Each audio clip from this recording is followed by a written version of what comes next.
Good evening and welcome to the Tuesday, December 21st, 2021 Prior Lake Spring Lake Watershed District Board of Managers meeting.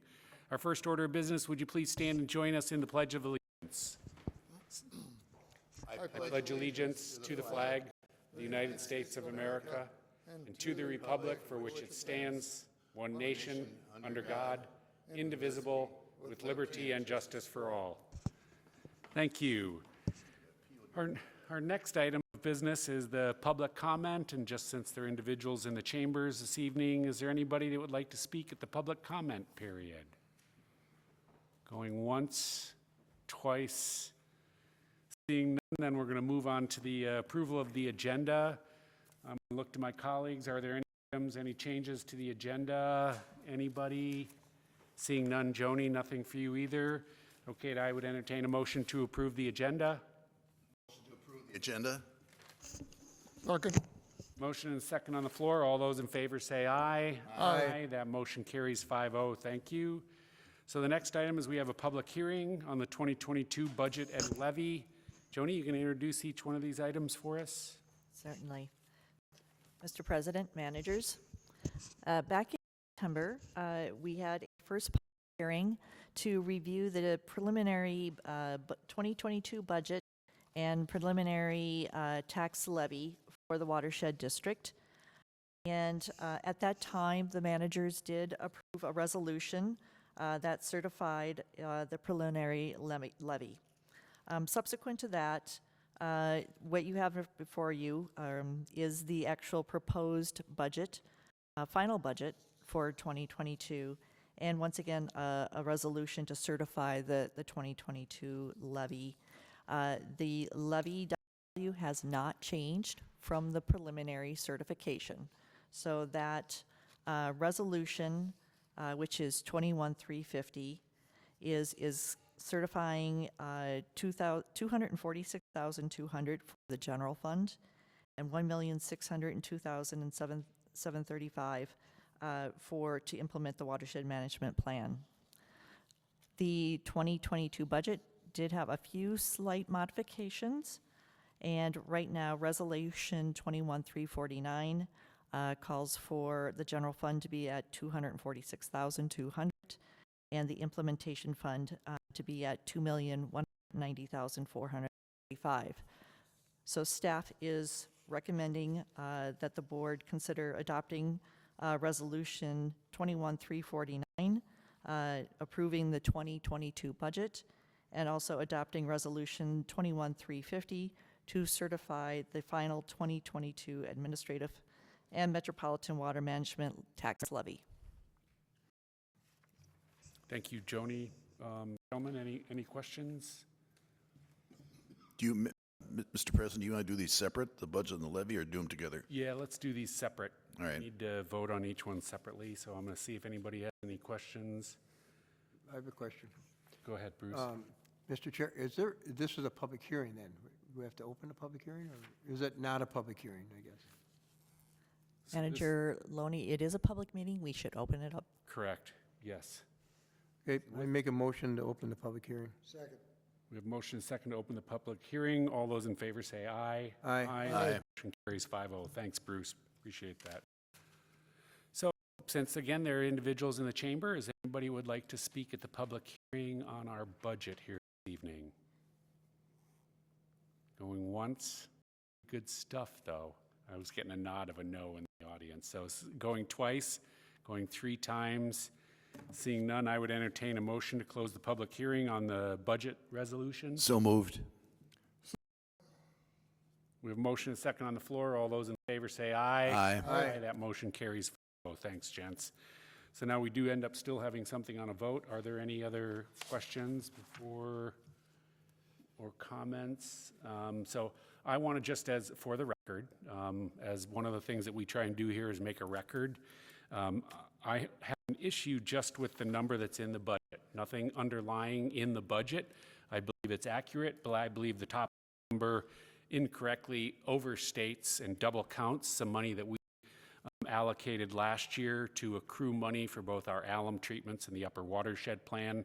So I think it's just an accounting issue that I have a concern with, so I'm going to end up voting nay on this item, but I am supportive of the budget and everything that we're doing in it. It's the accounting aspects that I'm against, just to get on record for the public. So with that, that's all I've got. Anybody else? Seeing none, would somebody entertain a motion to approve this resolution? So moved. 21349. We have a motion. Do we have a second? Second. Second on the floor. All those in favor say aye. Aye. Those opposed, nay. Nay. That motion, you're a nay? Yes. Okay, that motion passes 3-2. Thank you, gents. Next item then is the 2022 levy. Joni, would you also want to introduce that before we open the public hearing, please? And thank you. Mr. President and managers, so the levy is, once again, proposed to be the same as the preliminary approved levy, the preliminary levy, so it has not changed since September. Resolution 21350 calls for certifying the final 2022 administrative and metropolitan water tax levy at a dollar value of $246,200 for the general fund and $1,602,735 to implement the watershed management plan. Thank you, Joni. I would then entertain a motion to open the, Bruce? Oh, Yeah, I'll make now you have a question. No, I'll make a motion Okay. to approve resolution 21350. We're going to have the public hearing first. Oh. make a Yeah, I thought motion- you were going to. Oh, okay. I was already on this You're one right. now because you reminded me last time. So, Motion, or offer a open the- motion to open the public hearing. perfect. Second. We have a second on the floor to open the public hearing. All those in favor say aye. Aye. Aye. That motion carries 5-0. Thank you. So now, Bruce, you have a question? Well, no, I guess just one statement is that this, although we did raise the levy 3% this year, first time we've done, I think, in 4 or 5 years. 4 years. Just because of expenses, they're going up and things of that nature. That was the reason for that, so. Well, I'm going to add to that one because we have been tight. We've been fiscally conservative here in the board for a number of years, and we actually have two big things that we have begun. It's both the Upper Watershed Blueprint to get at those major and their significant size projects in the Upper Watershed that will stop as best we can. We think we can probably get high 90% reduction in all the pollutants coming into our chain of key recreational lakes. Getting those projects done, we're in the $6 to $9 million, and the board has decided that it wanted to go after that projects and start accruing dollars to fund those projects as soon as possible. So the increases that we really have in the budget are going to those Upper Watershed Blueprint plans, and also then the number two was to continue to fund the subsequent alum treatment. We were lucky enough to get significant dollars from the state of Minnesota to do the upper prior this lake. It's the first time that that lake became off of the impaired list. Sorry, from quality, it's not off the impaired list, sorry. The specifications for water quality are below the impaired list. It's a much longer thing to get off that list on a long-term basis, but that funding we got from them, we spent about $1 million, and about half of it came from the state. Our responsibility was to accrue the funds necessary to do subsequent second and third alum treatments on that lake. So this group and staff have supported then funding that. That is the other major increase in actually the dollars that we are spending here in the watershed, is to start accruing those dollars to do that. So the money won't be spent even next year, but it's probably in the year after that. But that's really what we're doing. We're accruing this money to fund this. That's why I'm very supportive of a 3% increase for the first time in 4 years. That's all I had to say on that. I think I covered it at a high level. Anybody else? Then entertain a motion to approve the resolution 21350 for the 2022 levy. So. I beat him. Want to fight? He says he got it. You want to second it? Second. Awesome. We have a motion on the floor. All those in favor say aye. Aye. Aye. That motion carries 5-0. Thanks, everybody. All right, we are on to the other old new business, programs and projects update. Joni or Shauna, Take it away, please. Shauna? Thank you. We'll jump right into it. It looks like we'll start with ice out, ice over dates. We have lots of people super interested in our ice over dates this year, and so generally speaking, most of the Watershed District lakes iced over on December 7th. There was a handful of them. Actually, Pike Lake iced over on the 10th, and Little Pryor was late November. Elizabeth actually created this really awesome graph for us. It is covering the ice over dates of Upper Pryor Lake from 1966 all the way up to the present. And we're noticing that there's a long-term trend that's showing that ice over dates are becoming progressively later in the year since the 1960s. And December 7th, as that average date, kind of follows that trend. We also got a head start on our report cards this year. So you guys are pretty familiar with the breakdown of how these work, but I'll just go through one example super quickly so we're all kind of on the same page. So basically we look at phosphorus, chlorophyll, and clarity as our 3 water indicators, our water quality indicators. And we skip over to the grade here. This is just a high-level snapshot of how the lakes are doing, giving them a grade just so that the public can easily understand the water quality in the lake on a short-term basis. The 10-year water quality average is quite what it sounds. It's our 10-year average, moving average of the water quality throughout the years. And then the final column of the 10-year trend is not to be confused with the dotted line on the graph previous, but it's a statistically significant improve or decline or no trend. So, some good news for Upper Pryor Lake. Improved from a D to a B in chlorophyll A and from a B to A in clarity. And another cool bit of news here is that all of the trends are now improving significantly. Lower Pryor Lake, more good news here. There we go. Shauna, I have a real quick question, I'm sorry. When were these grades for 2021? When were the water samples taken? How fresh is this information? Yep, it was taken from 3 rivers throughout the summer, from I believe May to September, June to September. Okay, thank you. Yep. So Lower Pryor Lake has the same grades as 2020, all A's, and the 10-year trends show no trend, which just means we're maintaining good water quality. Fish Lake, we've got a nutrient level, so the phosphorus, that's improved from a C to a B. Chlorophyll A has decreased to a D to an F, and clarity has also decreased down to a D. The trends are not moving up or down, so it's staying where it's at the moment. And lastly, we have Spring Lake. Chlorophyll has improved to a B, clarity has improved to a B as well, and we also have 2 statistically significant improved 10-year trends. Another topic, just to bring this up quickly, Jeff did a great job with the walleye stocking this year. He coordinated Bosec Fisheries to come to Spring Lake, Upper Pryor, and Lower Pryor on November 24th, and we stocked over 3,000 walleye total.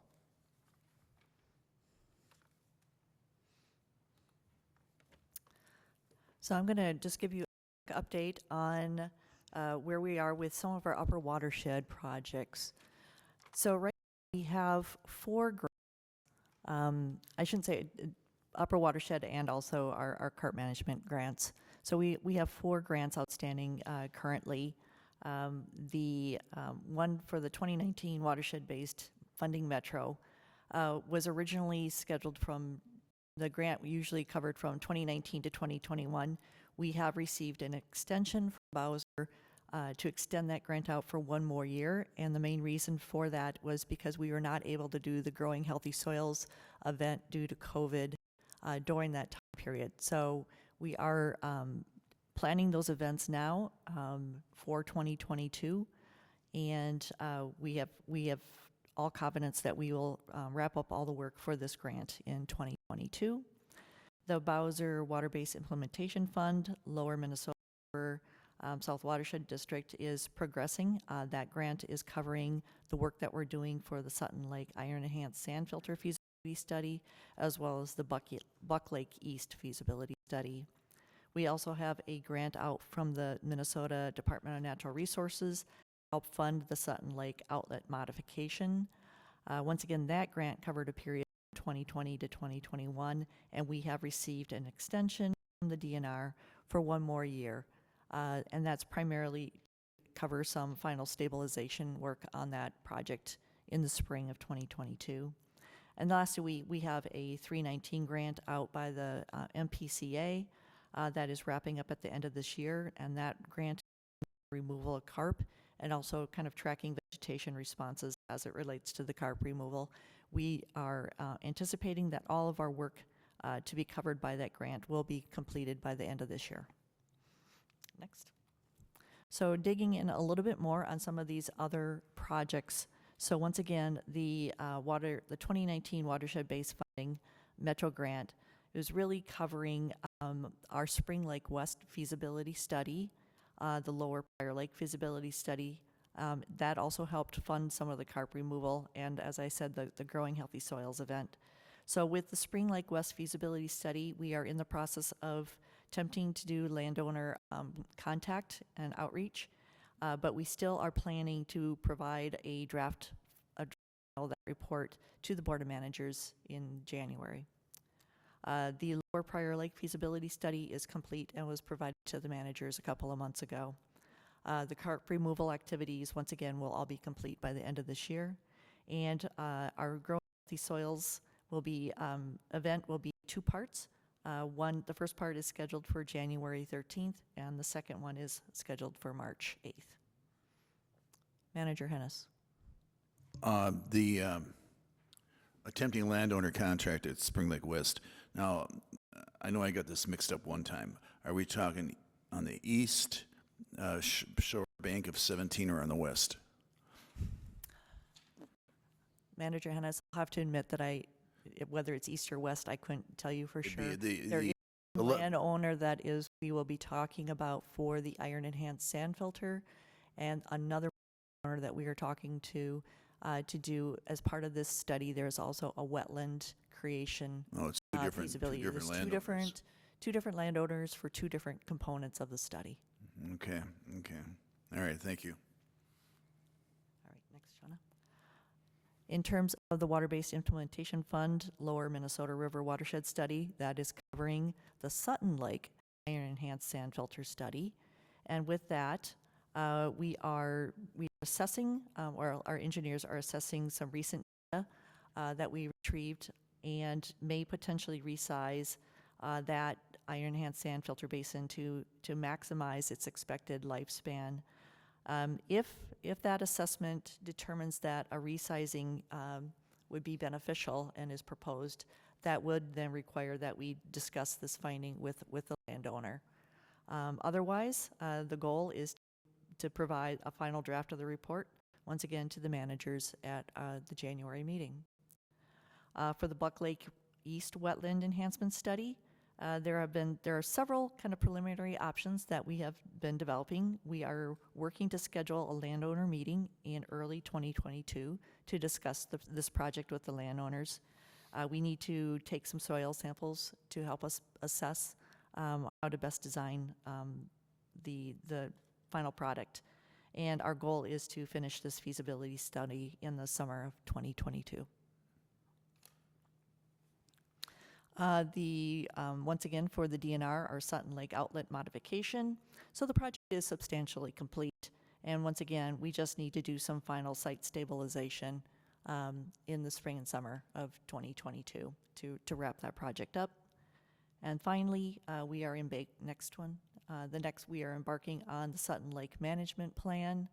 Right now, consultants are doing some background analysis. We are working to schedule a meeting with the Department of Natural Resources in early 2022 to discuss the project and get some share our findings and get their opinions on certain topics, and also to schedule landowner meetings once again to introduce and discuss the project with the adjacent landowners in early 2022.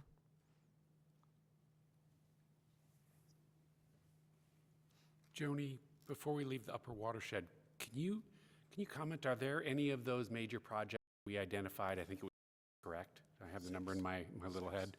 Are there any of those 6 that aren't moving forward at this stage? There are 3 that are not moving forward at the stage that we need to start kicking off for 2022. So that would be the Swamp Lake Iron and Hand Sand Filter. Yep. And 2 chemical treatment studies, feasibility studies, one for County Ditch 13 and one for the Buck Lake ditch, I believe. Okay, but it's again still the plan to kick off next year. Is that Our accurate then? preliminary schedule, yes, is to perform those feasibility studies in 2022. And do I recall, because I believe it was when we were having these conversations on our consultant pool, and I think the comment came from Bruce about potentially tapping into that consultant pool to ensure that that work got done and sort of in a timely fashion, just because again, the board's tried to emphasize the importance of this and to keep that moving.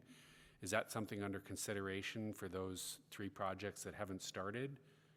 That Yes, we might tap into the consultant pool? We will take that and consider that and Okay. try to, I'll come back here in the next, month to have some additional thoughts on that for you. Okay, great. Thanks, Joni. Anybody else? Anything? Right. Is there more? That's the wrap-up of That's a our wrap-up. projects and programs update. Awesome. Thank you, Joni. Thanks, Shauna.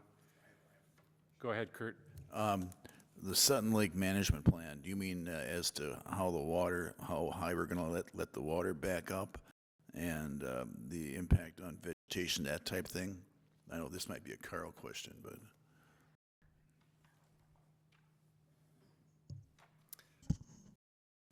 Manager Hennis, the items that will be contemplated under that management plan include getting approval for drawdown with conditions from DNR, because we built it to be able to do that. We just don't have operational approval for the drawdown structure, as well as active management of the gates within the structures to further maximize flood reduction potential.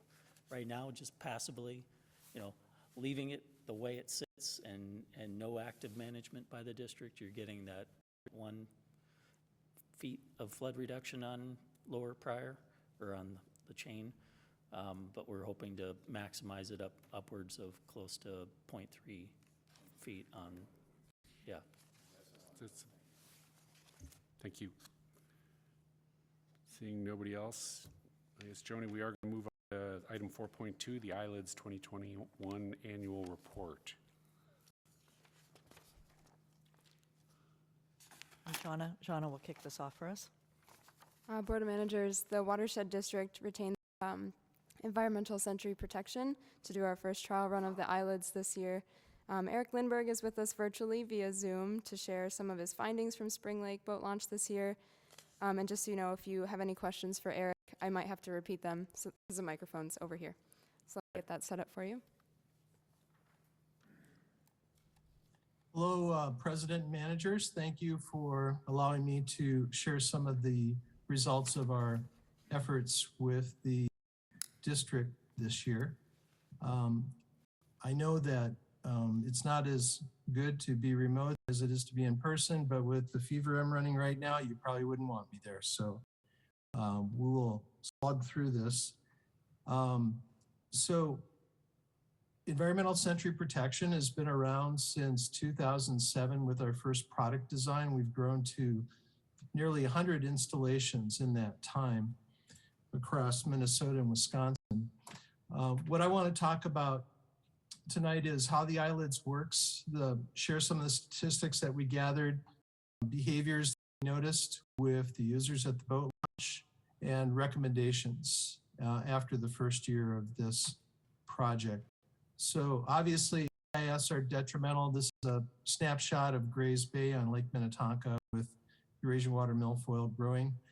In our experience, we had an opportunity to run into other of AIS on Green Lake, Lake Coronis, people pulling out of Bass Lake, Wisconsin. So it's really difficult to try and get all the boaters to pay attention to the fact that they have to remove any aquatic invasive species before they come to a boat launch. So So the project with the district was to design the site plan and obtain the DNR permit, install and manage the equipment, capture and review 1,000 videos a month, report any suspect Ais violations, and we had one, and provide remote and on-site support for the staff to keep things operational. And then the end of year report, which you may have received in your packets, and this presentation. So what does the ILID stand for? Internet Landing Installed Device Sensor. Actually, there's more than one sensor now, but I thought we'd keep the acronym. It provides continuous automated launch inspections as long as, and even at nighttime. So we have some sites that are operating 24/7. We have multiple sensors that we've developed, a magnetic sensor that tells a camera to look for motion. So both of those sensors have to be tripped in order for a video to be captured and audio to be played back. We make the videos available on the website. This is a solar-powered, cellular-enabled device. And what we really rely on here is education at the point and the fact that people know that their boat is being remotely inspected will cause their behaviors to change due to the Hawthorne effect. And we've seen that in videos year over year. We reviewed the boat condition going into the lake. That's our primary focus. We can do remote management because we do have the cellular modem on the device. We can remote into it. Staff have the ability to also go on site with a phone and an app to test out certain parameters and control the device. It's a hardened tamper-proof enclosure, and really it provides the cost-effective way for us to review and inspect boats and manage and operate the system. So it's pretty straightforward, at least it is to me right now. The solar panel keeps the batteries charged. We have a circuit that keeps a camera on a schedule. The audio is on a different schedule. The cellular modem is on a different schedule as well. And as I mentioned, the magnetic sensor over a certain trip point, as it measures the Earth's magnetic field, in other words, when a vehicle goes past it, it alerts the camera to look for motion for a period of time. And then when it sees the motion above a certain level, it will capture that video, and it will also the circuit to start a sequence of audio playbacks. The modem then takes the cached videos off of the camera and stores them on a remote server. We have software that parses the video information, extracting the date and the time and the launch that it occurred on, and populates a database and makes it available to the users. Here's a quick snapshot of the circuit that we designed to operate everything here. It manages the charging of the batteries. There's an audio chip that we can record multiple messages on and play them back. And it keeps real-time clocks so that we can have devices come on schedules. We do have an LED that we can use for nighttime illumination of boaters as well, but that is not on this system. Every year we always find something or a feature that customers want, and so we can upgrade the circuit with new software. The audio messages are on this slide here that we used. So if somebody is just walking past the camera, it won't play the audio sequence. It has to be two events, the magnetic sensor trip, and then there has to be motion going past it. So the are the typical welcome to Spring Lake. Please take the time to inspect your boat and trailer before launching and after pulling out to remove any aquatic plants or animals. And if you've been out to the launch, you might have heard some of these other messages play back to you. We see that people hear the audio message, then they pay attention to the sign and read that. And the way you pull the video messages or the video images back, you go out to the website, you select which lake you're interested in, you select the date range that you want to play back and whether they've been viewed or not, and it starts playing a sequence of videos, which is how our reviewers go through and review videos for our customers. For Spring Lake, we saw that there were over 10,000 videos we captured between May 13th and November 15th when it was pulled out. We were contracted to review roughly 1,000 videos a month, and we counted in that time over 1,000 launches.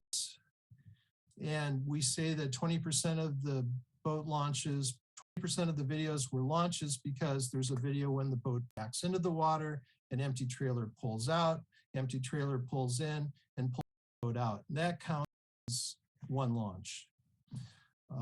We had hours of operation of 5 a.m. to midnight. So when you extract the total hours that the ILIDS was on duty, it's nearly 3,600 hours.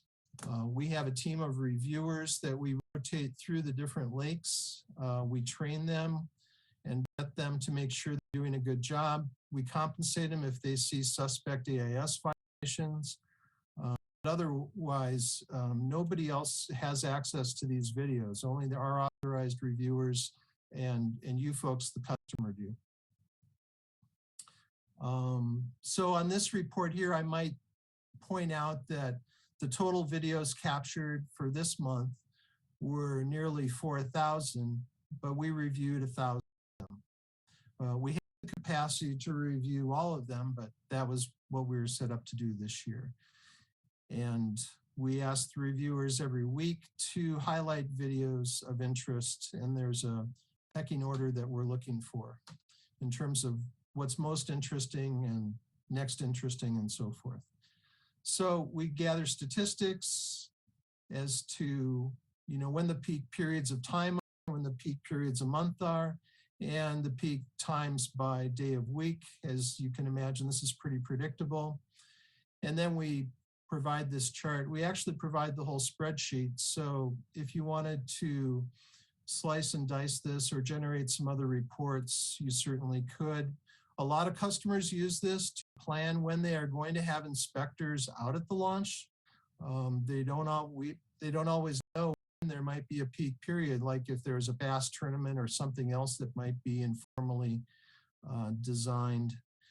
The thing that's of interest to me is before the inspectors, the in-person inspectors came out there were quite a few videos that we saw between 5 a.m. and 8 a.m. And then after 4:30 in the afternoon, we saw a lot of videos also. And many of those were probably boats pulling out for the day. But then Monday through Thursday, there's quite a bit of activity at Spring Lake as well. So the way I view it is that the ILIDS doesn't replace the in-person inspections, but it complements that because the inspectors can't be there all the time. It closes the gaps in coverage. And by the way, when we're looking at the inspectors that were on duty here, they did a very good job of talking to the boaters and inspecting underneath the boat and feeling the hull. We were very impressed because we see a lot of inspectors who might be sitting in lawn chairs and not get up to talk to a boater, but we never saw anything like that at Spring Lake. When we run the numbers, we saw that there were probably close to 27,000 audio imprints to boaters who came to the boat launch during the times that the audio was scheduled to play. And just a brief comparison here, hours of operation, inspectors versus the ILIDS, you can see where we closed that gap. And we had nearly 7,000 videos when inspectors were not present. So there was a lot of activity at the launch. Oh, how about some videos? I know everyone loves to look at videos. We put a quick synopsis of these together. I'm working with Shauna here on site to show her the app and how that controls different things. I must have played an audio message at that point. You can see as the boat backs up, we can see underneath the boat and trailer. and the registration. The inspectors will go up after a boat pulls out, and the cleanoff area is off of camera, at least it was for this season. And so it's difficult to provide insight into what goes on after they pull out of the lake. Before we had the audio triggered and the sign installed on the system, we were looking for boater interaction or might be taking place with the eyelids. And you can see people are just, kind of take a curious walk by at the blue housing with the silver mast and don't really spend much time with it. But after we put the sign up and the audio messages were enabled, we see people interacting more with the system. This gentleman's walking away and the audio message is going to play and cause him to turn around and read the sign. That happened quite a few times, actually, in the videos that we looked at. This is the one suspect AIS violation that we identified, and you notice there's a strap still on the boat. And because of the way that we had the camera configured, we didn't get the second video with him launching all the way into the lake. And I'll pause it there for a second. So this might have been a challenge for enforcement to follow up on, because a more positive proof would be showing the plants actually going into the lake. Next year, we would probably get that video with the adjustments we would make to the configuration. But we did report this video to staff. So we have people that'll hear the audio message and come over and read the sign that's mounted there. And it plays 3 audio messages for every trip that occurs. Here's a boat without a registration. We documented quite a few of those. Boaters will hear it when they're tightening things down. And I grabbed some of these videos of the inspectors doing a good job here that we'll go through. And then people are very curious about how this works. And that's really what we want. We want people to be interested in the unit, hear the audio message, read the sign, and think 3 times about inspecting the boat and cleaning it off before they launch into the lake. There was a search and rescue, a couple of videos there on that day. Something must have happened. This boat came from Colorado with this registration here. So we see boats coming from all over the country. And I think your other report from the inspecting company has a lot more data on that. Again, we have people coming over, curious about how it works. This gentleman is securing his pontoon after pulling it out of the lake.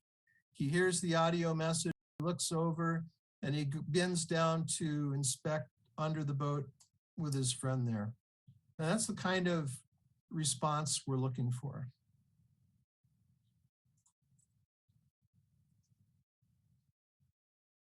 And here's another good one of the inspector rubbing his hand on the boat hull to look for zebra mussel evidence and actually putting his head between the hull and the trailer, which is pretty thorough, I would say.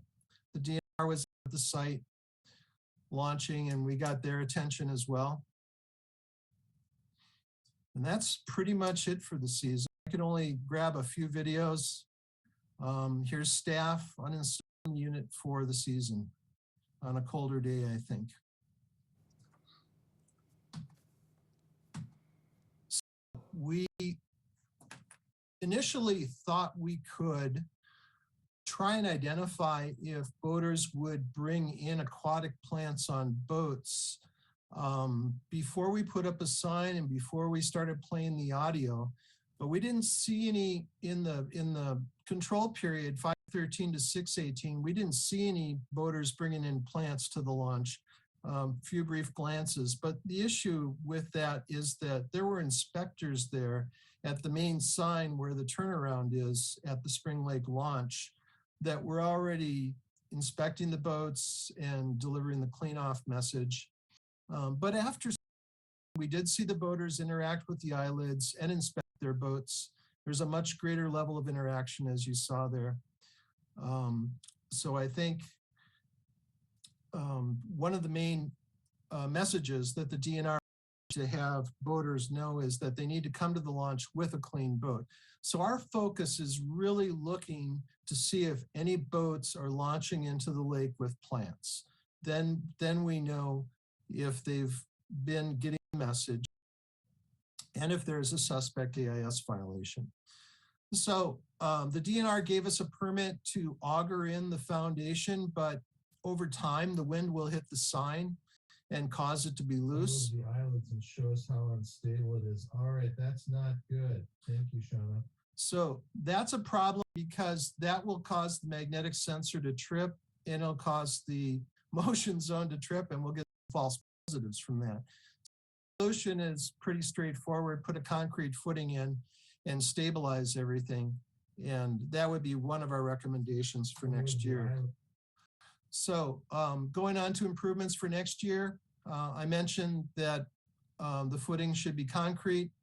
And as I talked about with staff, the boats, as they pull around the corner, we will see them, but then when they back up, sometimes we miss some of those videos going back down the launch.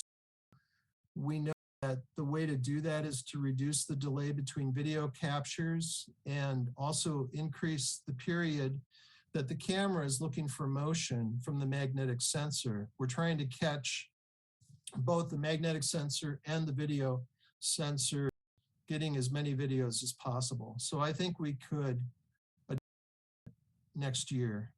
Inspection zones are not right in front of the camera. It would be nice to see what people do after they pull out of the lake and how they inspect. It would almost require changing the position of the camera to focus on that, or use a movable sign to encourage inspections in front of the camera to see if it is something that we can catch. We only looked at 50% of the videos. Certainly the option is there to have us review the rest of them.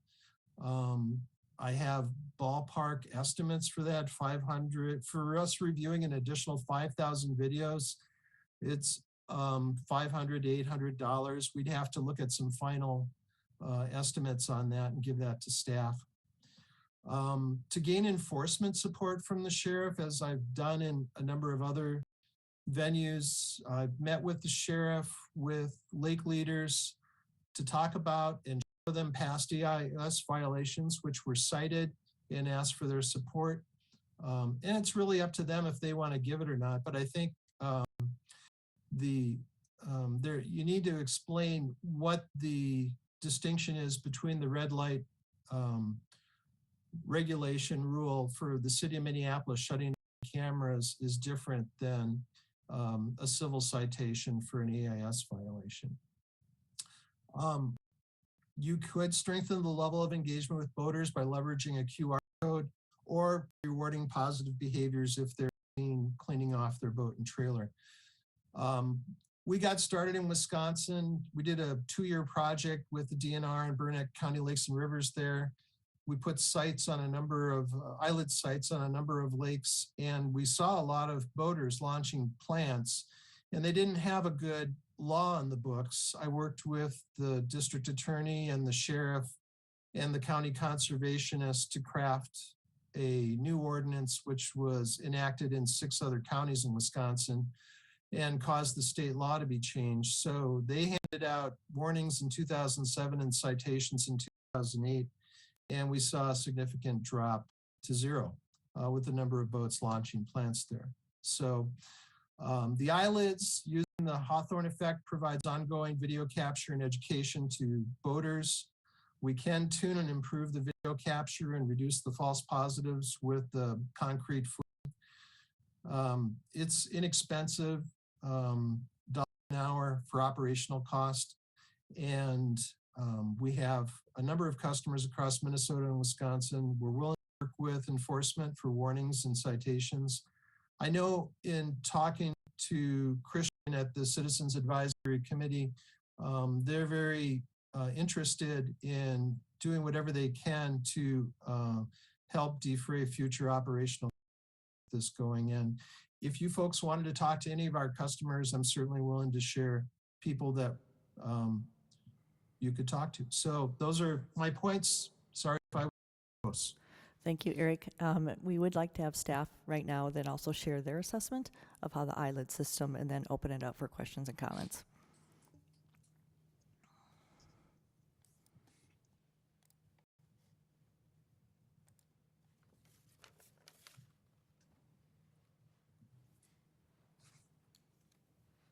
Are you taking questions? Okay, so just a quick assessment from our perspective at the district. I just wanted to go over some strengths and weaknesses that we noticed about the eyelids.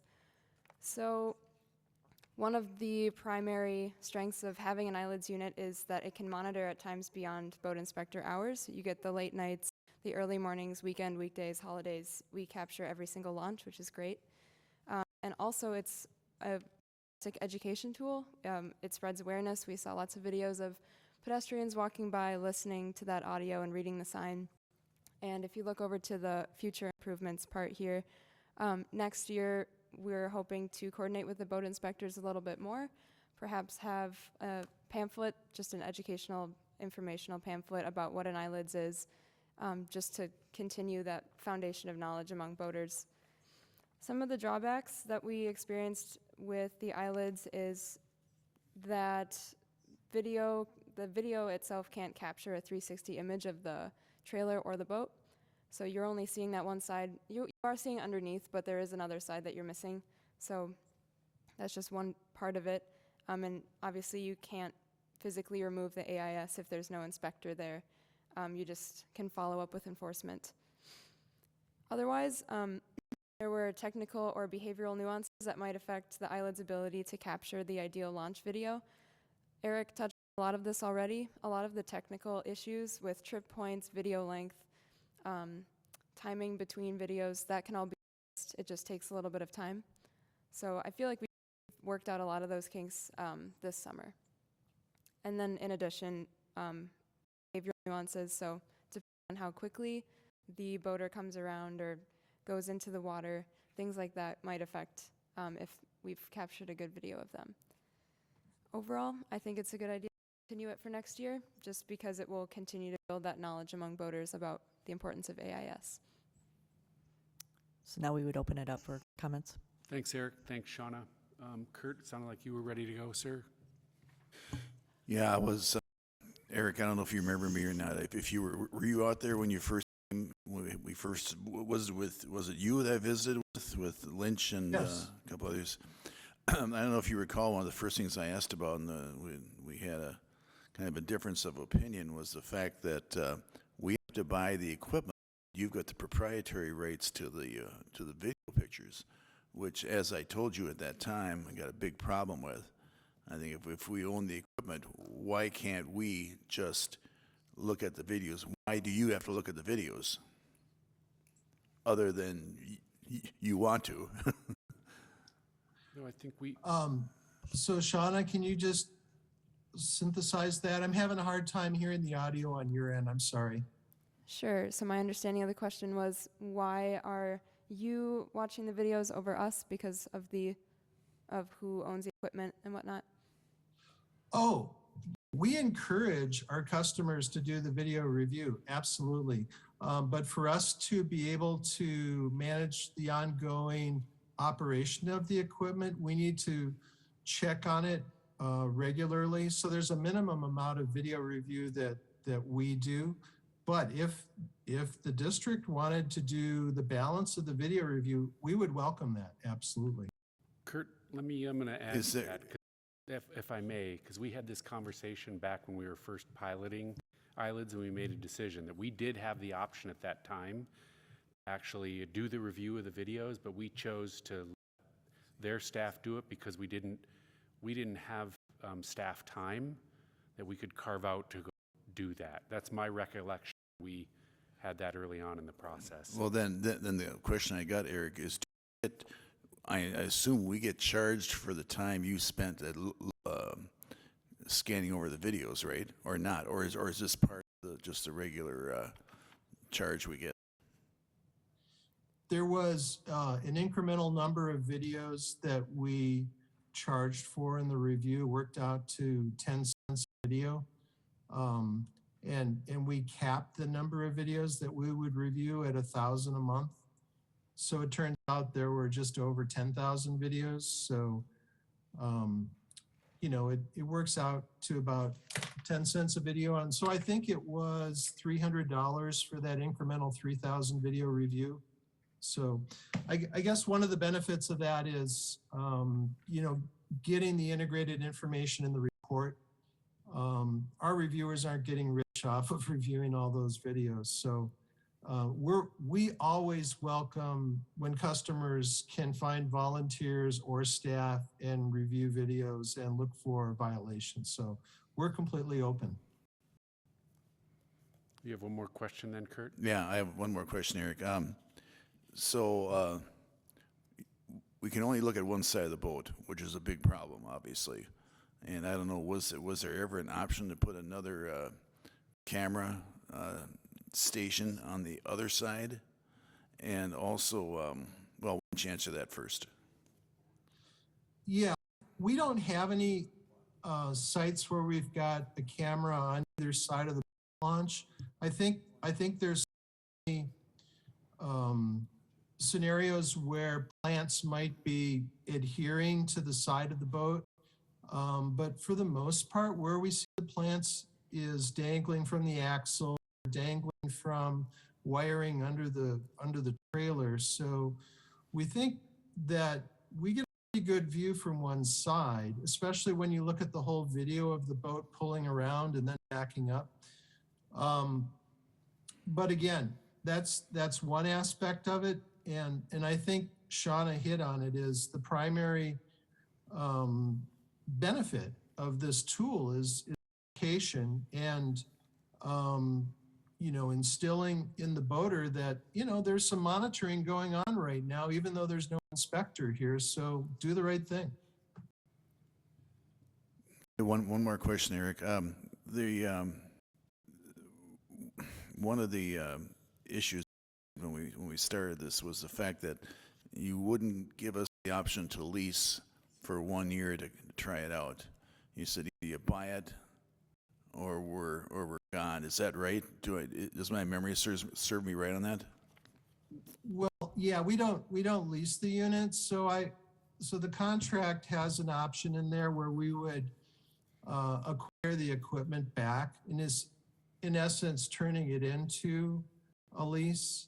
I tell you what, we've got a long waiting list that's going to exceed our capacity to build more units this year. So that is an option that you folks have, is to not continue the system. But I would encourage you to, based on the results of what we saw here. And then finally, one issue we ran into was we had a lot of problems with the volume of the message that was put out by the unit. And I don't know if you ever got that cleared out. I know CAC member Christopher Crowhurst, who has a home 4 houses to the east, it would be, of the site. Some of his neighbors were complaining about it being too loud. When I was out there, when we were first there, I thought you could hardly hear it. I don't know how that played out. Anybody knows how that played out? Eric or Shauna?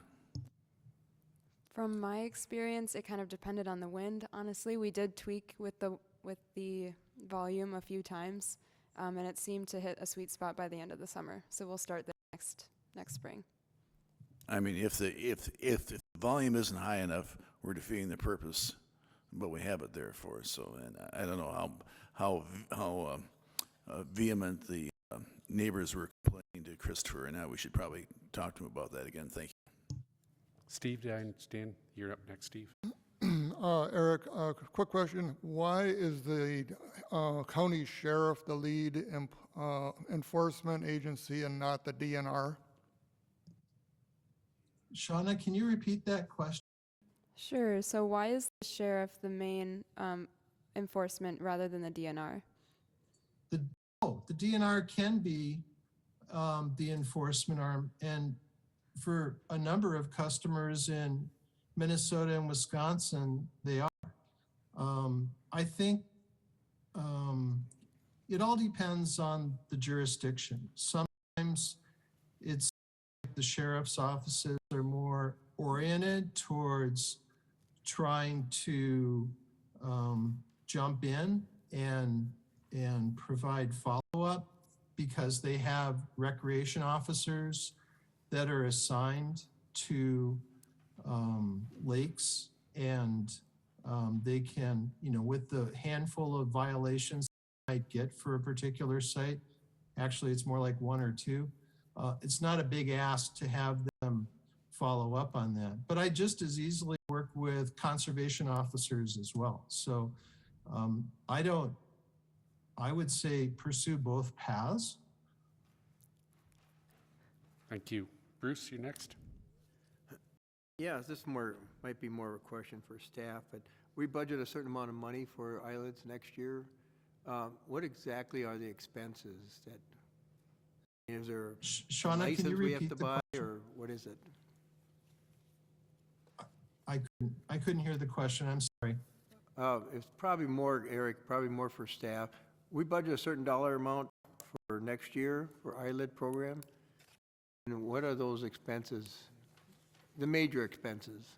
So the major expenses, from what I can estimate, I don't know off the top of my head exactly, but according to the information we got last year, we would be paying for services such as helping with installation. Well, actually, we've already installed it, so any other trips that he needs to make down to help make it most accurate. And let's see what else here.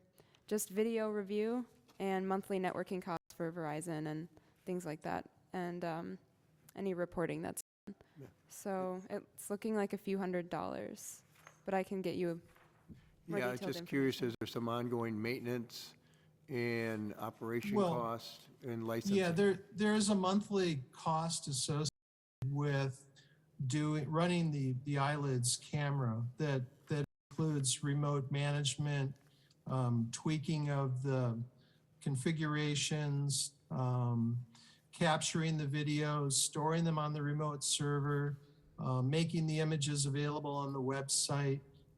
There's a lot of overhead associated with that.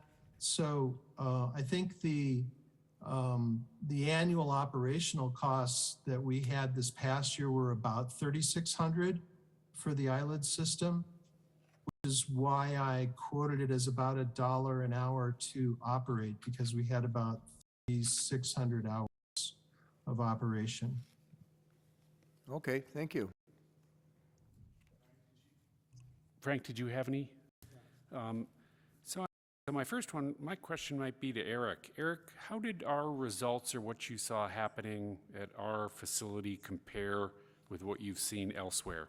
Any different, same, better, worse? So I heard the question as being, how did the results here compare to other customer sites that we've seen? Yes. I think that what I would say is you would normally see first year at another customer suspect Ais violations.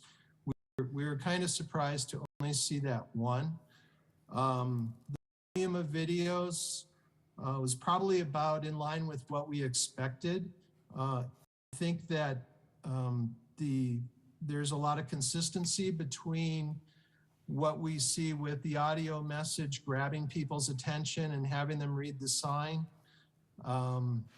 I think one of the things that we learned in working with Burnett County in Wisconsin, when you don't just put a stick to the people that are doing the bad things, but you give a carrot to the people that are, doing inspections on their own and do something like a gift certificate mail out like we did, there's a very positive buzz generated around that. And the gift certificates that the sheriff mailed out, he loved doing that because it's an elected position in Burnett County. So it's always something I encourage people to consider in their AIS prevention plan is don't just rely on enforcing the violations, but consider, rewarding the people that are doing the right thing. Yep, thanks, Eric. So then I had a question. I thought, again, so this was a pilot program for us that we were going to be doing an evaluation, and I was sort of assuming we might get a recommendation for next year, whether it was to keep this, continue this effort.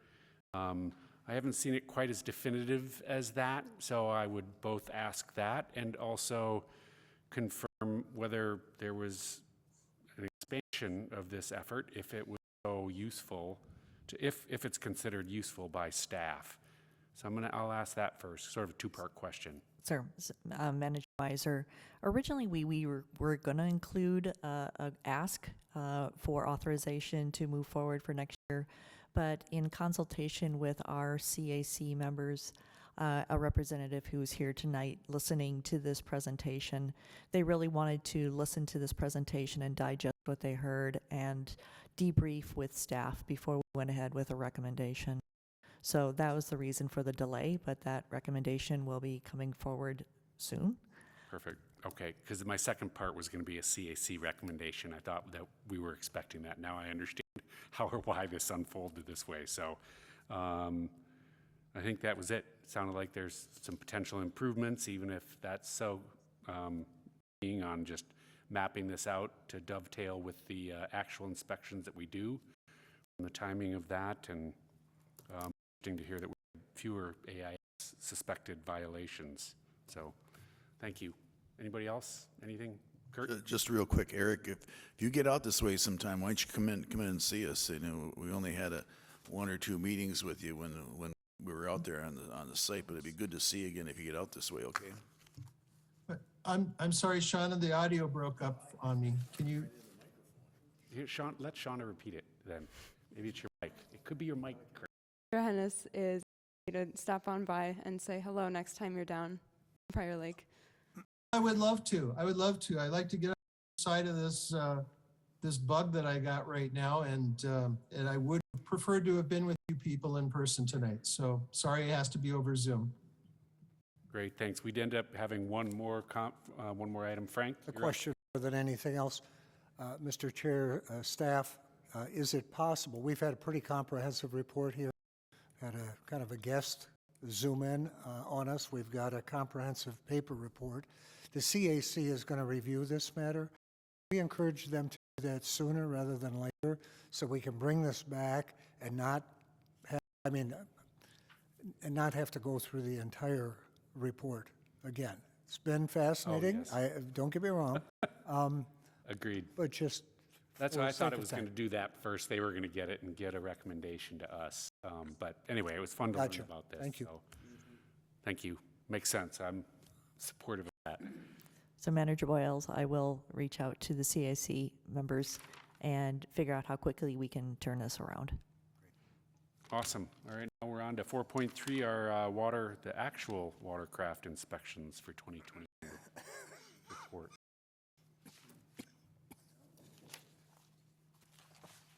Shauna, it looks like you're leading this one off too.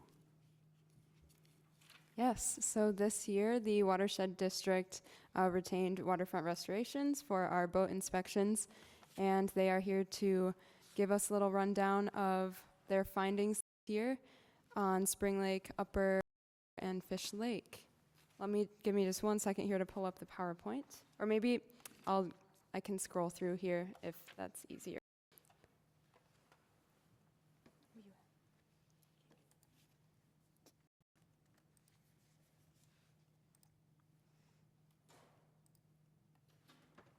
So we're going to have to ask you to say next, and we will advance Okay, the images for you.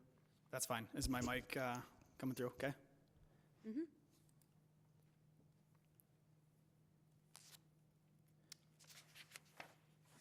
Great. Well, I'll start with just some introductions. My name is Ben Brandt. I'm the operations manager at Waterfront Restoration. In my role, I oversee all of our day-to-day operations of our watercraft inspections. So that includes recruiting, interviewing, hiring, training, authorizing, managing, scheduling all of our inspectors throughout the season. I did have an intern working with me this summer. Her name was Lauren Lacasse. She is in her senior year at Hamlin right now and to be here tonight, but she had a lot of input and work with our inspection program as well. And then Derek Lee is also here as our manager and will be available for any questions you guys may have within our program and what for the district. So, quick overview of our inspection program. So we were hired to provide 1,000 hours of level 1 visual watercraft inspections. As Shauna had said, the inspections were scheduled at Upper Prior Lake, Lower Prior Lake, Spring Lake, and Lake. We hired 9 inspectors through the interviewing process. They were trained by the DNR and went through our internal training program as well. They were authorized by the state of Minnesota and as well as Scott County, Prior Lakes, Spring Lake Watershed District as a local government unit. And then we managed, schedule them, gave them performance feedback throughout the season. Our coverage was scheduled on Fridays, Saturdays, Sundays, and the holidays being Memorial Day Monday and Labor Day Monday. And the effort there was to maximize our impact and coverage of the launches with the busy weekend traffic. We started inspections on fishing opener, which was May 14th, and then we did our last day of inspections on September 25th. The bulk of our inspections ended Labor Day, the 6th of September, but we had a couple extra hours within the 1,000 that we were given this summer that we did on Saturdays and Sundays, the subsequent weekends after. Throughout the summer, we were also coordinating schedules with the DNR, who provided their level 1 and level 2 inspectors, primarily on Lower Prior Lake launch, but also they had a few hours on Upper Prior Lake. So the coordination there was the DNR would write their schedule, we would get a copy of it, and then we would adjust our schedule so that our inspectors were never at the same launch at the same time as the DNR's inspectors were. The goal and the purpose there was to maximize coverage between the two organizations and inspect the most amount of boats. Most of our shifts were scheduled to start between 7 a.m. and 9 a.m. and typically we're ending between 3:30 and 6 p.m. Next slide, thank you. Here's a overview of our hours. You can see in the chart in the top left page, the inspection hours by lake. Fish Lake had 49 hours. That was Saturdays in June, July, and August each had 16 hours. We had 225 hours of staffing at Lower Prior Lake, 302 hours at Upper Prior Lake, and 424 hours at Spring Lake for a total of 1,000 hours. Why you see Lower Prior Lake having fewer hours than Upper Prior Lake and Spring Lake was because oftentimes the DNR was there, so we didn't need to be there. We were allocating those hours elsewhere. You can see in the middle column there the total number of inspections, both entering and exiting at each of those launches. So throughout the whole summer, the 1,000 hours of inspector coverage, we inspected 5,000 boats, 4,817 to be exact, over those 4 launches.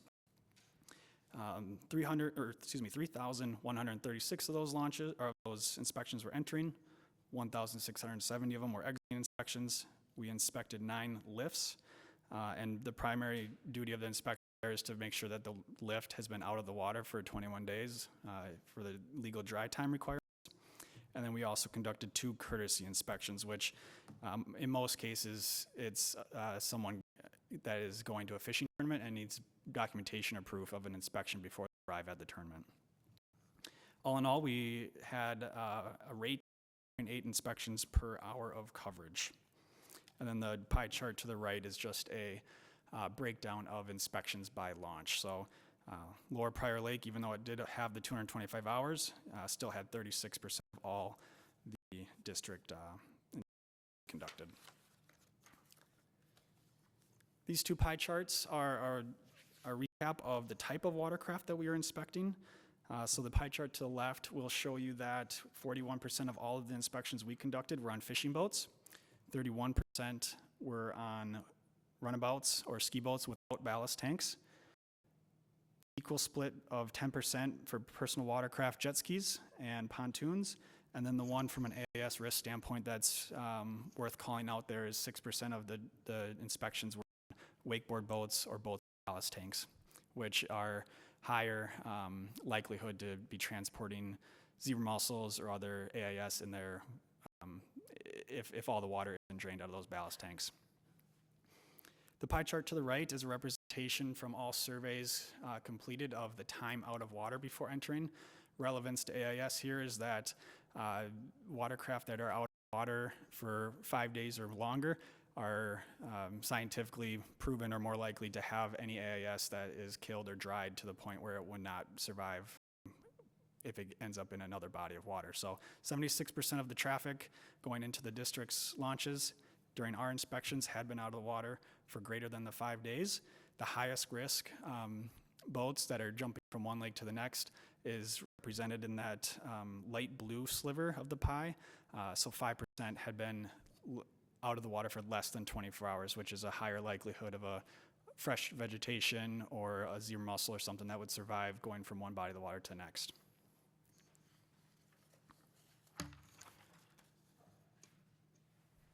This slide further dives into the inspection data analysis of the questions that the inspectors are asking during every inspection interaction, as far as what body of water the watercraft was last on and what body of water it is planning to be on next. So the color coordinating on here is the red bars are lakes that are known to be infested with zebra mussels and Eurasian water milfoil. The yellow bars are lakes that are known to be infested with only Eurasian water milfoil. And then the green bars are lakes that have no known infestation.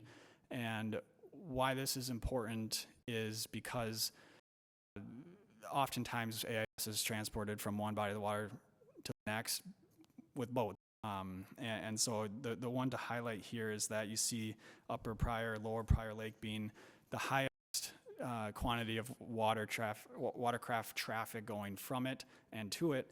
But then you have Spring Lake there that does not have zebra mussels on it, posing a higher risk of a zebra mussel introduction into Spring Lake, considering the traffic to and from Upper and Lower Pryor launches.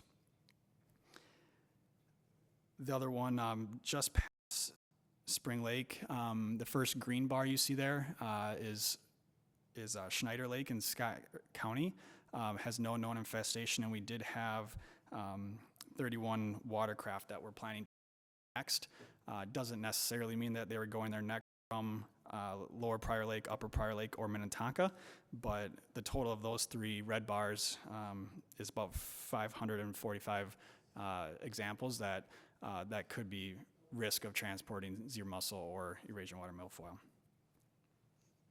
And this graph only represents the top 10 responses. So there are other lakes, plenty of other lakes on that, but the value or examples of the quantity of watercraft going to and from was too few to represent on this chart. All right, this slide digs into our Aas Violation Statistics. We had 9 entering inspections that were discovered to have some form of Aas violation on them. There was also 30 drain plug violations, and you can break down by lake there right below that left side, where we had one example of a plant removable by hand that was found entering at Fish Lake. And with the DNR survey, I should back up just a second here, the DNR survey does not differentiate between native or invasive plants in this survey. It's up to inspectors just to remove all vegetation, because it's illegal to transport any vegetation on a watercraft, with the one exception being duckweed. So no differentiation made there, but the other one, Lower Pryor Lake, we had 3 watercraft arrive with plants removable by hand on them. And Upper Pryor Lake had 4 examples of plants arriving at the lake to launch with plants found on it. And then at Spring Lake there, we did have one example of a pontoon that arrived with a attached mussel to it, and the inspector denied the launch, submitted the survey information to the DNR, and one of my future slides will have a small picture of it for you. On the right side of this slide, we have exiting information as far as what's being found from an AAS standpoint.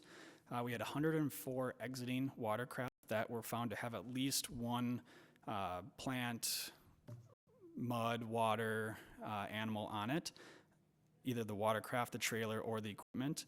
And then findings at exit are resolved on site whenever possible, or they're referred to a location. So the breakdown by lake there, as you can see at Fish Lake, well, I can just keep it high level here for you guys, but of the 104 exiting watercrafts, 96 of the violations were cases of plants being found on the watercraft themselves. So part of what we were asked to do by the district this season is help to identify what kind of plants are being found in these inspections. Like I said, the DNR doesn't have a differentiation within the survey right now, so what I did is I created a separate, in addition to the DNR survey, 7-question survey that all inspectors were asked to complete when they found plants on a watercraft, either entering or exiting during their inspection process. So there were times throughout the season where there was a long line or busy day at the launch where they didn't, I instructed them not to take the time to slow down the inspection process and switch to this additional survey. So it's not 104 examples, but a majority of the surveys plans did have this additional survey completed. And here's some representation of what we were finding during that. So the first pie chart is a breakdown of the lake that they're working at. You can see it's a pretty equal mix there, 27% at Fish Lake, 25%, 36% at Lower, and then 11% of the additional survey responses were from Spring Lake. The pie chart in the top right is a breakdown of the entering and exiting inspections when these plants were found. So 94.4% of these additional surveys were completed on exiting inspections, and the remaining 5.6% on entering inspections. The bottom pie chart is a reflection of our inspectors' guess or identification of the plant. Sometimes it was hard to identify them in their condition, but the most common findings were filamentous algae at about 30% rate. The second one was 22%. Were unable to identify. This was most commonly because either the plant was too dry beyond recognition, or it was just some form of algae or lake scum that is unable to be identified. We don't have marine biologists or scientists out there at launch. It's, as you probably saw in the Islands video, high school students doing their best to keep the lakes clean. So 22% were unidentifiable, or at least not able to confidently identify them. And then 19.4% identified as curly leaf pondweed, and 11% as coontail. All right, my next slide is some pictures that were captured during these additional surveys. So you can see the pictures that have the hulls of boats showing and weeds dangling off the trailer bunks or the trailer cross axles or wiring. Oftentimes that was the filamentous algae or some other form of vegetation. The picture, the second one in from left to right in the top of the top row is curly leaf pondweed. The fourth one there I believe was Eurasian water milfoil. And then in the bottom left corner is the entering picture of the pontoon at Spring Lake. And right at the end of the tune there, in the crease actually up against the hull, yep, right there where your mouse cursor is where there is 3 or 4 attached mussels that the inspector identified and again denied launch and submitted the information to the DNR. So kind of example of what we were finding with this additional survey.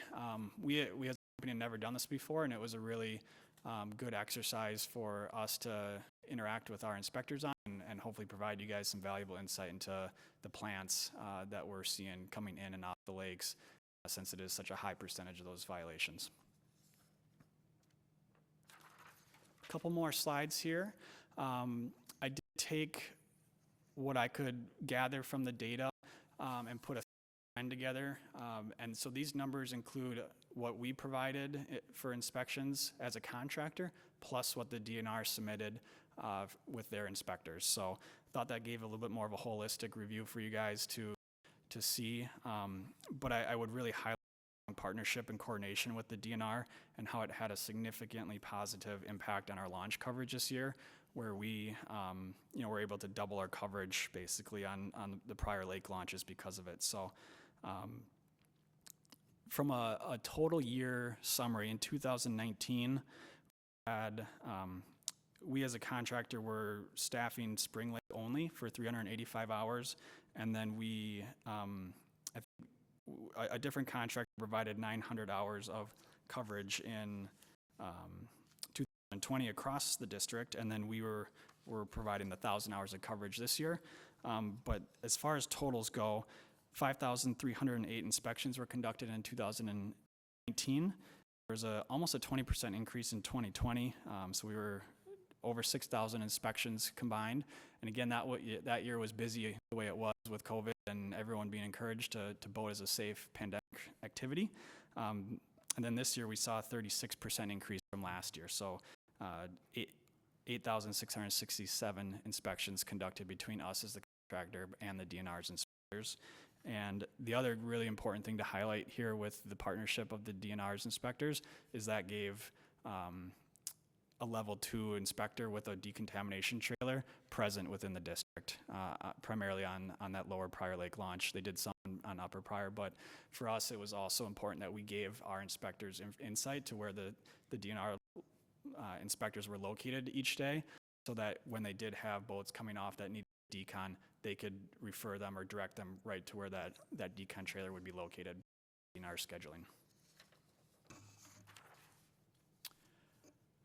Our 3-year trends continued. On this slide breaks down the Minnesota AIS law violations that were discovered. So as you can see, over the last 3 years, there's been a steady decrease in violations and drain plug and boats arriving at the launch with drain plugs out. So the general recap would be that people are learning, people are being more responsible, and people are abiding by the AIS laws, whether that be because of the presence of our inspectors. The ILIDs, I think, is a great 1-2 punch against AIS and education, and then just people are learning what to do and what to and how to be responsible with their watercraft through the educational efforts of the inspectors out there in person.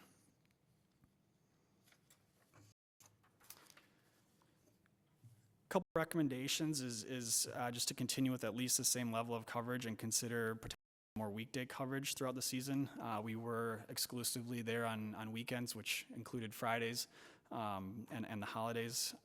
But one thought for weekdays is randomizing the shifts. So whether that be a Monday, Tuesday, Wednesday, Thursday, and then also we could randomize it by time of day, have some early morning inspections that would potentially target or interact or allow us to interact with the people going out there early in the morning for the morning fishing, and then even some evening shifts towards dusk or later in the afternoon that would connect with the evening recreational boaters, especially on Prior Lake, where more people are out boating to restaurants and trailering boats after work.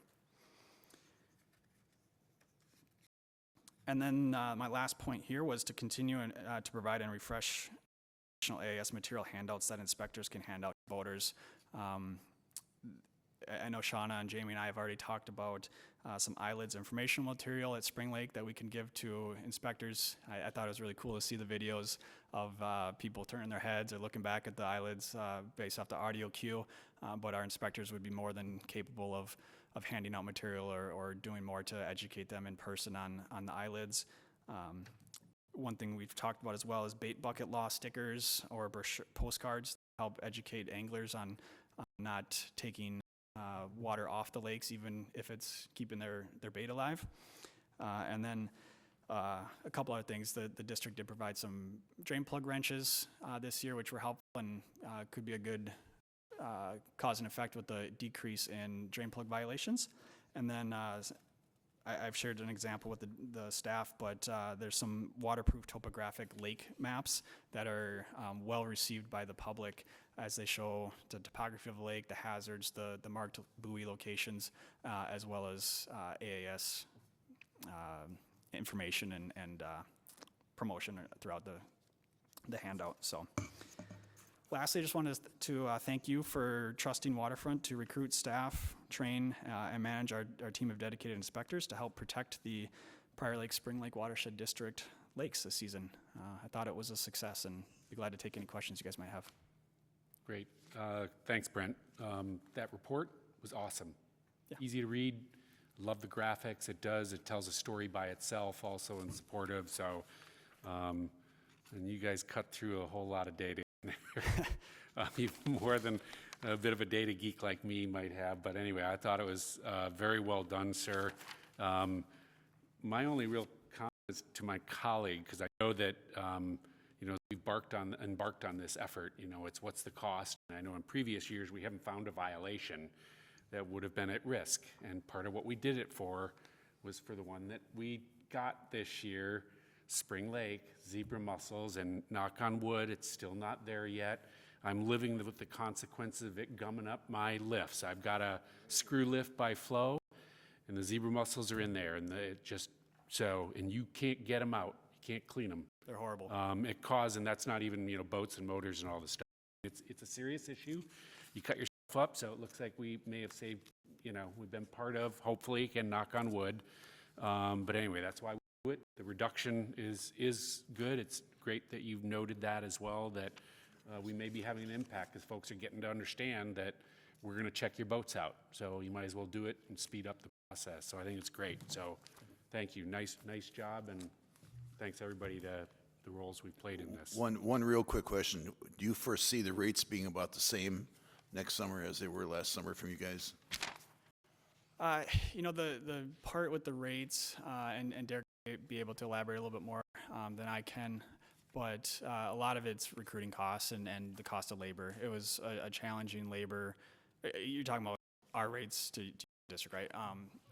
It is a really challenging labor market this year. I don't see that it's going to get any better. The sooner we would be able to know about if we're awarded the contract or if you guys are choosing to do inspections next year or not, I start recruiting earlier and quicker, and even have a better chance of retaining some of the 9 inspectors we hired this year, which would play into that. Do they have to be 18 years old? Is that the minimum age for the inspectors? No, we've hired 16-year-olds actually. Younger than that? Yep, we actually had 2 16-year-olds this year that lived in Fire Lake and biked to the launches. It was kind of cool. It's a good summer job for some students. Thank you. Awesome. Anybody else? Seeing none, thanks again for coming down. Thanks again for the good work and finding the zebra mussel and maybe keeping it out of one of our key lakes. So appreciate it. Nice job, guys. You're welcome. And board, your packet has our full year report in it. I think it was 34 pages. Yes. I condensed today's report down to just a couple of slides for you. So knew that, yeah. But awesome. Yeah. Thanks again for coming, gents. Thanks. Appreciate it. Okay, we're on to the next item, the 4.4 year-end fund commitments. Joni? Mr. Chair and managers. So as stated earlier, as we were talking about the 2022 budget, trying to fund a future alum treatment is a priority for the district, and it will take several years to assemble the funding needed to do our next alum treatment, as well as the Upper Watershed Blueprint Project and the 6 select near-term implementation projects are a priority for the district. And once again, that effort will require a sustained level of funding.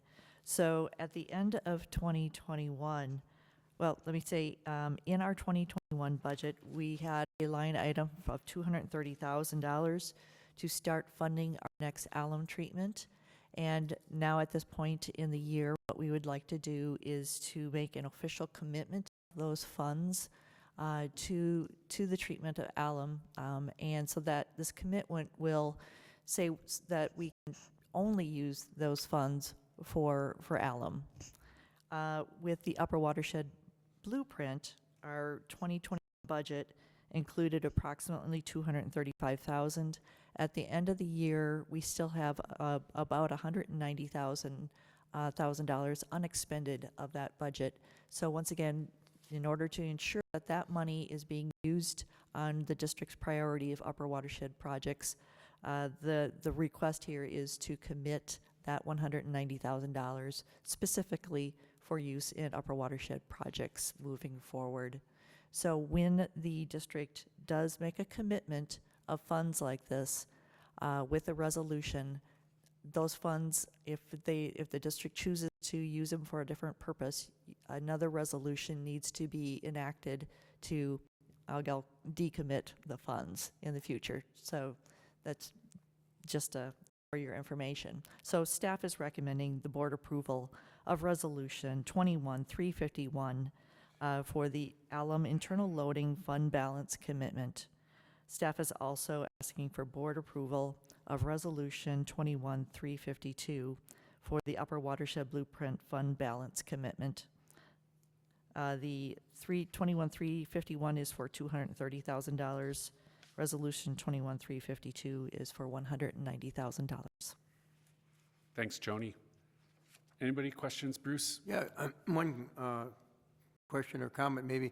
I think this was a recommendation from our accountant CLA as well, Joni, right? Manager Loney, yes, this is a recommendation from our accountant as a way to show that the funds in our budget have a purpose, and that's why we are not expending them even though they are in the. Does an adoption of the 3 resolutions, attachment of the resolutions to the budget address the concern that you had, Mr. Chair? It really lays, It doesn't. we'll lock ourselves in. Well, so it actually doesn't. Again, all I was talking about, as we discussed in the workshop, it's really more of an accounting issue. These funds were actually in 2021 budget, and now they're showing up in 2022 budget, even though we've actually accrued these funds in a current budget, and we're accruing them going to a balance sheet item. So to me, it doesn't. I'm very supportive of this. So again, I think the issue that I raised regarding the budget is just more of an accounting and the numbers and the perception stuff. It's not what we're doing, Frank. So I don't So know. we could expand the resolution, could we not? Couldn't it I broaden so it does address the concern? It just, we're making So such I a think- big deal out of this. Oh. We all know what this is about, and I think it's good management. It's Sorry. good financial management. I think you're going to end up finding broad support for moving these funds in here, and it is good. I mean, we have talked about this. The reason it was brought up with CLA is because we'd been talking about this, that was a goal of the board, and even before you, I think just before you joined us and Steve joined us, was to start accruing these funds for these big projects. That's great. So it is our process. My issue is different, and because Joni also had some differences of opinion than I did on how this was being accounted for some of our budgeting. So we will circle back with CLA and we'll get a resolution. If I'm wrong, and we'd have to do it this way, but I still think it misrepresents things, and I am not against our budget, Frank. I don't know how loud or how different I need to say I'm not against that. I have been as supportive of this as I think anybody on this board to make this stuff happen. So I hope that helps. I just resolve think that we're running ourselves through a lot here. by doing this. Yeah. This is required by, I think, law, isn't it, Joni? Can you clarify that this? Unless there's a this law that isn't- applies to watersheds and not to municipalities, because we have the city of Prior Lake has a good size reserve, and it's not allocated and parceled out. Oh, I see what you're referring to. Okay, Yeah. so my issue with our budget thing and that number is very different than this. Joni, can you comment on the doing this? Is this maybe not required by law? This is just, again, it was the board interest to be accruing these funds for specific needs, correct? Or Manager let me ask- Miser, there is no rule or law that requires this. This is purely the Board of Managers choosing to commit the funds to a particular use that then holds the district accountable for future expenditures of that funding. Go ahead, Bruce. Yeah, and just to add, we've had a lot of discussion on restricted funds and now assigned funds. These are assigned funds. Would they be restricted? These are committed Oh, funds. okay, so that's a And new category. It's a higher level than assignment. Okay, Assignment is something like I could assign something. Commitment requires a board resolution to say this is the sole purpose and intent why we're using these funds. It is a form of restricted fund. yeah. So in the future treasurer's report, we'll be showing those as committed funds. Correct, Manager Loney. Thanks. Thank you. Anybody else? Seeing none, I would entertain a motion to approve Resolution 21-351 and 21-352. So moved for both of them. Or second, then. We have motion and second on the floor. All those in favor say aye. Aye. That motion carries 5-0. You were reluctant, Frank? Okay. No, I know. Okay. Then we're moving on to 4.5, Permit 2102, Mndot. Mr. Chair and Managers, so Mndot has submitted a permit application to the district for road improvement projects along Highway 13 the project expands both within and outside of the district. Within the district, it is approximately 3.6 miles, basically it's on Highway 13 starting at the southern district boundary, extending up Highway 13 to approximately where 282 connects in with Highway 13. So the project right now is triggering the district's Rule D for stormwater management and Rule E for erosion and sediment control. Mndot is requesting that the district waive the district's security deposit requirements. The Mndot is saying that they do secure a line of credit and they will ensure that the project is constructed consistent with the Mndot's plans. In doing some research, it is my understanding that no other watershed district requires a security deposit from Mndot. And with that, in the last two projects that we've had in the district, that Mndot has done within the district, we have not required a security deposit. So staff has reviewed the permit application and has developed a list of recommended conditions for the permit to be approved. So the Watershed District, so for the board at this point, we received the application on November 5th. We have 6 days in order to make a determination on this. So we can either approve or deny the permit by January 4th, or we can provide written notice to the applicant of an extension of 60 days, and the reason why we're calling for the extension. If we decide to go further than a 60-day extension, then the permittee also has to approve that. So we see 4 different options for actions associated with this permit application. The first option is to approve the application subject to the conditions that are noted in the attached permit application staff review comments, and to approve Mndot's request to waive security requirements. The second option is to approve the application subject to the conditions noted in the staff review, but to deny Mndot's request to waive the security deposit, the security requirements. Third option is to table the item, extend the application until a future specified date, and provide the applicant with direction on the issues to be discussed. And finally, the fourth option is to deny the application, stating the reasons for the denial. Staff is recommending option 1, that the board approve the application subject to the conditions noted in the attached permit application staff review comments, and approval of Mndot's request to waive security requirements. Bruce, you're up first, then Yeah, Frank. I know the last time we had a Mndot permit, they wanted us to review the permit with the new rules that hadn't been adopted. Is that the case this time? That is the case, yes. Okay. They're asking to be They're asking reviewed to use, stormwater even though we management. don't have them adopted yet. Correct. Okay. Frank? I was going to move option 1. I think Kurt has a, Is this a mill and overlay, or is this a complete rebuild of the road bed? Mr. Chair, Manager Hennis, for the most part, they're resurfacing the existing footprint. For the most part, they're resurfacing the existing footprint, but they are adding lanes down at Lydia. And if I recall, it's been over 2 months since I reviewed this.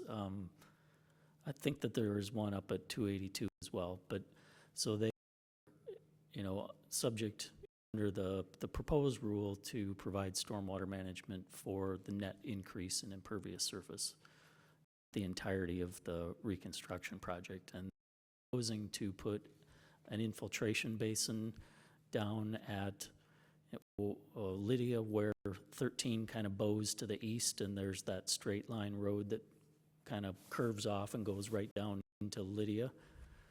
Put an infiltration basin in that kind of island that's formed between there. And then there's conditions in the engineer's report that address they need to change how they've got that designed a little bit in order for it to be effective, but otherwise they're meeting the proposed rule. Joni, can you clarify for me or for us, please, why we have a permit security that we put in place on these projects? Typically, the district does request permit security to protect the district in case the contractor does not fulfill the requirements of the construction if they do not construct the project in compliance with the plans and the specifications that have been approved. And if we waive these for the state, then we are opening ourselves up. Is that correct? And the taxpayers of this district? We are increasing the risk of opening up the district to having a project not constructed in compliance with the plans. At the same time, Mndot is assuring us that their line of credit will address these issues and ensure that the project is constructed in compliance with plans and specifications. So what I'm hearing is maybe there is an alternate. Have you reviewed their mechanism to see if those assurances would protect the taxpayers of our district? At the same time, so it's a line of credit. At the same time, we are holding a permit. So we have the ability to not close the permit out until we are satisfied that all the work has been done to meet our satisfaction. But we don't do that for anybody else. It's just for the state of Minnesota is asking for us to do it this way. Our rules state that when we permit another agency, a municipality, state of Minnesota, we actually do not charge them our permit fees. We waive all of those other associated fees. But what we do ask is for permit security from their contractor, not from them per se. So that's how we've been managing it in the past with our other municipal permits. But again, we wouldn't have that in this situation. There'd be none. That is correct, Manager Miser. Okay. Yeah, go ahead, Bruce. I believe that last Mndot permit, that was a request at that one too. You might check that, but I believe we did waive security on that one. Yes, Manager Loney, for the last two, waived permit security. I recall having heartburn over that last time too. My responsibility is the taxpayers of the district, and we put these rules in place to protect them. And so while I'm not against the way you've structured this and approving it with the comments, I have an issue with security, waiving that in mind. And I may be alone here, we'll find out, but yeah, so yeah, I will not support option 1, but I would support option 2, but I don't know where the votes lie. So I'll leave that to my colleagues. Is there anybody that wants to make a motion on this? Move option 1. Second. We have a motion section on a motion and a second on option 1. Is there any further conversation? Seeing none, all those in favor say aye. Aye. Aye. Aye. That we have 3 ayes. Nays? Nay. Nay. That motion carries 3-2. Thank you, everybody. All right, we're on to the consent agenda. Again, typically this is reserved for all the items we vote on mass, unless there's an item that somebody would like removed from the consent agenda. So with that, I'm going to ask any of my colleagues Any items you want removed from the consent agenda this evening?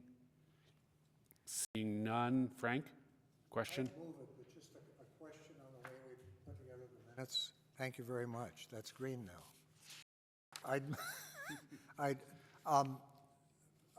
was absent, as you know, at the November 9 meeting. And I see the way it's put together, but when I read through it quickly, it looked like I was there, which I clearly was not. Oh, right. So do we just put Boyle's absent? I'm okay with that. It makes it clear as heck. I know it says on the left-hand side, members present. Correct. But above, well, it just lists the Everyone's Board of there. Managers. I see. That's the But one you you're know what you looking do? at. You read Yeah, that, yeah, you yeah. go, wait a minute. So I don't care. If you want to put it that way, if you don't, when I read through it, I don't want to mislead. Would you like to ask for that change? Would you like to have that I'll changed here move for that this? with that modification. Go for it. So moved? Is that what I'm hearing then? So moved there, sir. Absolutely. We have a motion and second on the floor. All those in favor say aye. Aye. Motion carries 5-0. Thanks, everybody. Bruce, you're up on the treasurer's report, sir. Well, let's see if I can find it. There it is. Essentially, we're in real good shape. The end of the year is always probably the best time of year that we're in shape financially, because we get a second half payment from the county on the property tax. There is a footnote there on my treasurer's report. We did get $836,913.15, but it isn't reflected in the cash that we have in the two banks and in Northland Securities. So if you add that number in there, available cash on hand is close to 1.6 million. So, any questions? I think I heard one over there. Nope, that was on something else. Anybody have Okay. any questions for Bruce? But we're in good shape. Anybody? Seeing none, we're going to move on to the upcoming meeting event schedule. We have two on here, and Kurt was alerting me to a third, which I think I threw that postcard away, Kurt, with the details on it, so maybe you'll remember it. But let me go over the two that we have. We have the Board of Managers meeting Tuesday, January 11th at 6 o'clock here in the new year. And then the CAC meeting Thursday, January 27th at 6:30 to 8 p.m. in Prior Lake City Hall at the Wagon Bridge Conference Room. Kurt, the FLC meeting, you've got those dates? The FLC is having a healthy soils seminar. I think it's Thursday, January 13th in Jordan at the Ridges and Sand Creek Golf Course on the south end of Jordan, heading out of town on 21 towards New Prague. And what's the start time on that, Steve? Do you remember? I didn't get a card. I know I think you it's did. 11. Did you? Let I me, didn't get a card. I know Steven, you got a card, but I didn't get a card, so I am so I guess going, I'm not it's supposed to 11 go. 3, correct. And the other thing is, I'll mention it again at the workshop, the Soil and Water Conservation District, as of next month, is changing their meetings dates. They're going to be meeting again the third week of the month, but on Thursday and not Tuesday. Thursday, third week of the month for the supervisors' monthly meeting, and that's going forward permanent. Thank you. Awesome. Thank you. Seeing nothing else, I would entertain a motion to adjourn. Motion to adjourn. We have motion and second on the floor. All those in favor say aye. Aye. That motion carries 5-0. Thanks, everybody. Good night. Turn out the lights. The party's over.